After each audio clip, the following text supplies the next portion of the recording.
Do you want to have the same amount of power that the car offers with less pedal travel compared to just driving it stock and just putting your foot to the floor if you want to get full performance out of the car?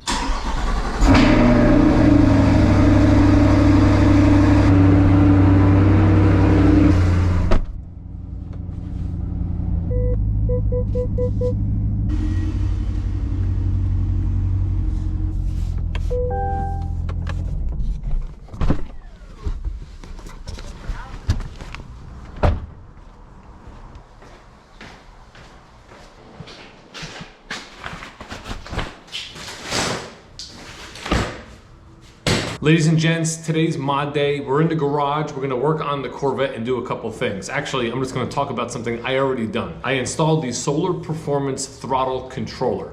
Now, I decided to buy this because I had a customer that purchased an E-Ray from me. He was at the dealership. He was talking about the different mods and different things he did, and he raved about this Soler Performance Throttle Controller.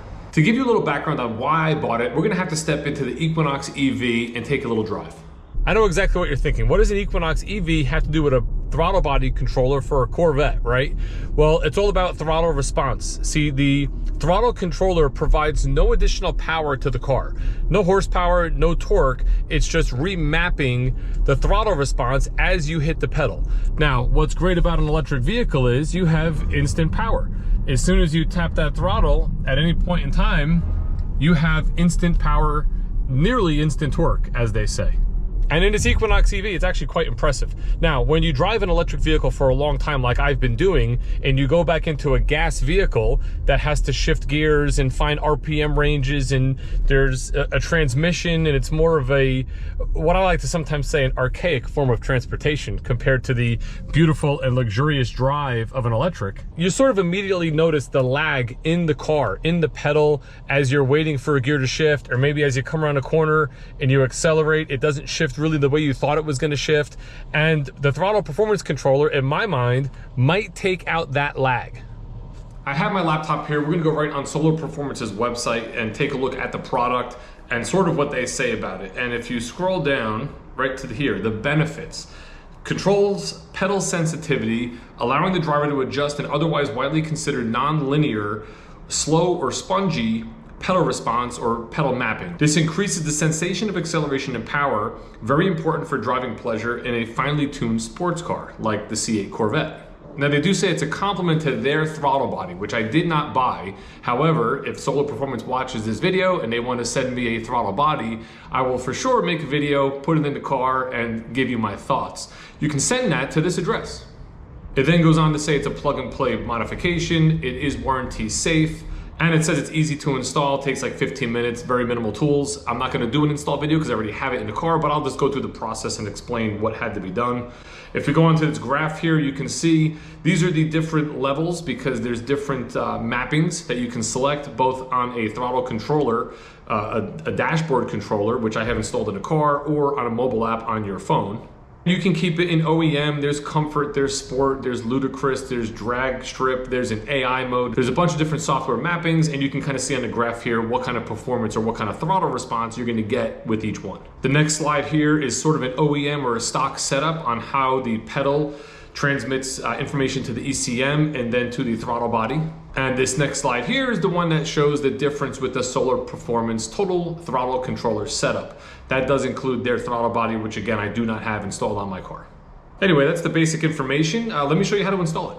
Now, since this is not like a proper install video, what I want you to do if you're putting this in is go on Google, just type in C8 Soler Performance Throttle Controller install. The first video that's gonna pop up is Rick Corvette Conti. It's a great video. That's the one I watched to install it. Now, the basics: open the door, let it sit, take the key, put it in the back of your house. That's gonna allow this to go into like a sleep mode. I believe it's about 10 or 12 minutes that you have to wait.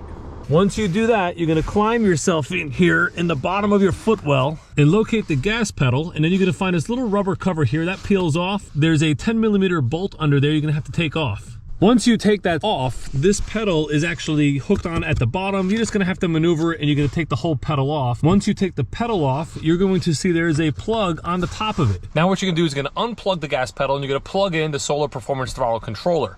Then you're gonna plug the other end of that throttle controller into the actual plug that you took out of the gas pedal.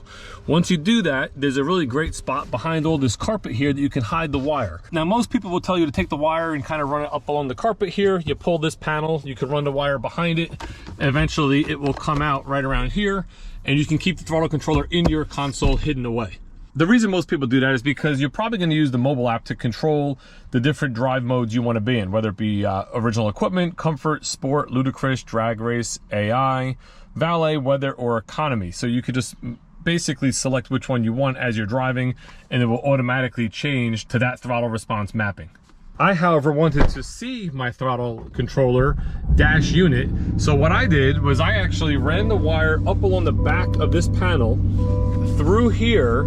I used the plastic, kind of just a pry tool, just to push the wire behind it, and I mounted it right here on the bottom of my radio.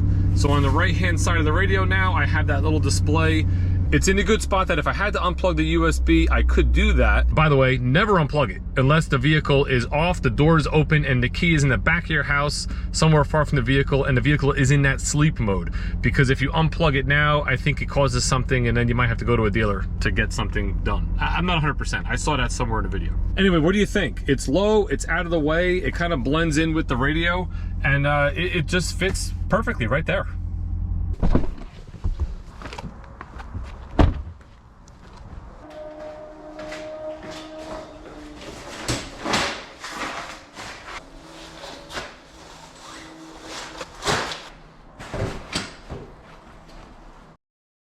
We are in the car. We're gonna go for a little drive, just take it down the highway to give you a little rip. Now, I've been driving the car with this system in it for about a month now that I've had it installed. Right now, as you can tell by my controller here, I am an OEM. I do have the mobile app opened up on my phone. So I'm gonna change it right now to Sport, and we're gonna go Sport 4.